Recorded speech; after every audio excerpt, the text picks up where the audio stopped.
You know, it's wild.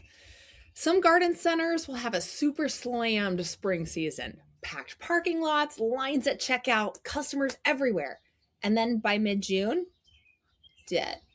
Traffic drops off a cliff, sales flatten, and the excitement disappears. Listen, I get it's nice to have a break, but it doesn't have to be this way, especially since it's not so nice to get a break in that revenue, right? So here's the thing. The biggest mistake garden centers make is thinking that Mother's Day is the finish line. It's not, and it shouldn't be. Mother's Day is the moment your marketing should start compounding. Today, I want to talk about why so many garden centers accidentally disappear after their busiest month and how to stop that from happening. Hey guys, I'm Rebecca from McCusker's Marketing for Growers. We help independent garden centers attract younger customers, increase foot traffic, and compete against big box stores without wasting money on marketing that doesn't work.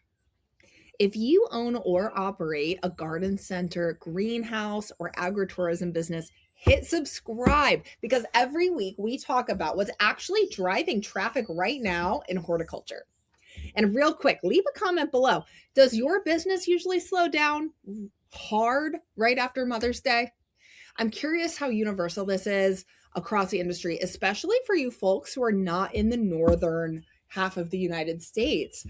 How is it for you guys in more temperate or subtropical areas without such dramatic seasonal swings? The post-Mother's Day crash. Let's get into this. Here's what happens, okay, at most garden centers. From March through Mother's Day, everybody is in survival mode. Some of our clients call a couple weeks in April hell weeks.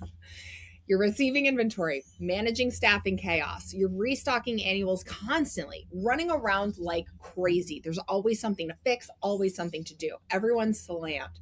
And because traffic is naturally high during that season, businesses can accidentally confuse people already wanting plants with our marketing is working. But those are not always the same thing because when Mother's Day ends, everybody exhales. The marketing slows down. The posting slows down. The emails stop. Nobody plans events anymore. Nobody films content. Nobody updates the website. Nobody gives customers a reason to come back. And the business unintentionally disappears from people's minds. And here's the reality. Customers don't wake up on a random Saturday mornings thinking, wow, I should go to the garden center today. You have to stay visible enough to trigger that visit. You have to give them a reason, right? Because millennials and Gen Z, especially, are not operating off habit in quite the same way the older generations are. They need more reminders. They need inspiration, experiences. Got to keep that momentum up with them. Visibility is what creates foot traffic now. The biggest mistake garden centers make after Mother's Day is shifting back into transaction-only mode, meaning we'll market when we have something to sell. That mindset kills momentum. The businesses that stay busy through June, July, August, and through fall understand something important. They're not just selling plants. They're maintaining a relationship with a customer all year long. Think about Costco. People don't only go because they need paper towels. There's always something happening, something seasonal, something interesting, a reason to stop in. Great garden centers do the same thing. The businesses winning right now are constantly creating small reasons to visit, small seasonal experiences, and small moments of inspiration.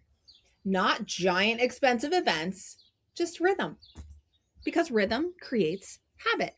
And habit creates repeat traffic. If this video is already giving you some ideas, hit the like button. It genuinely helps this channel reach more independent garden center owners and growers. So what should happen after Mother's Day? You transition from high urgency spring shopping into lifestyle-based marketing.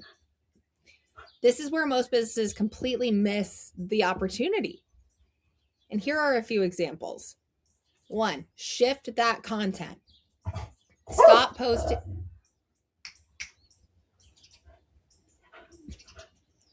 posting only product shots. Start posting backyard inspiration, patios, outdoor dining, container gardens, summer color combinations, anything about grilling season, pollinator gardens, kids gardening, evening greenhouse ambience, cocktails on the patio, gardening routines and reminders. You're no longer selling urgency right now. You're selling a lifestyle. Number 2, create weekly reasons to visit. This is huge. We're not looking for giant festivals, okay? Not exhausting events that taxes your team for hours upon hours on end. No. Just simple recurring reasons to stop by. Some examples might be Thursday tropical greenhouse escape nights, lemonade weekends, pollinator garden weekends. We've seen magic hour photography walks around or through the greenhouses, plant of the week, hidden gem sales, fresh local produce arrivals, kids planting stations or potting stations, coffee mornings, evening shopping hours. The goal here is not perfection. It's just consistency. 3, keep those emails going. Keep the newsletters coming. This is where so many businesses just disappear and fall off the planet. The newsletter suddenly stops after Mother's Day because everyone's tired. Huge mistake. Like, I get it, but huge mistake. Your email list is one of the only marketing assets you actually own. If you stop emailing customers for 2 months, you lose momentum, you lose familiarity, you lose attention. The businesses winning long-term are the ones maintaining communication year-round. And even simple emails are perfect. What's looking good this week? 3 plants thriving right now. Weekend greenhouse walk. What our staff is loving. It doesn't need to be complicated. Now, what's the real goal here? Here's the deeper shift I want garden center owners to understand. The goal is to not have like one crazy month out of the year. 1 or 2 months is not going to cut it, okay? We need to build a business people think about year round. This is how you stabilize revenue. Get away from that seasonality so much. You're always going to have seasonality, but you need to stabilize it a little bit more. Protect against seasonality. It's how you survive bad weather. It's how you compete against big box stores. It's how you build a younger customer base and strengthen your business for years and generations to come. And the strongest garden centers today are actually functioning more like lifestyle brands than traditional stores. And honestly, that's probably where the industry is headed. The businesses that adapt to that shift are just going to grow. And the businesses waiting for that seasonal traffic to just magically save them every spring, they're going to continue seeing those brutal drop-offs every year. They're going to continue having cash problems, and they're going to have a hard time having enough capital to grow in a meaningful way. So here's my final thought. If I could leave you with one final thought, it would be this. Mother's Day should not be the peak of your customer relationship, okay? It should be the beginning of it, really.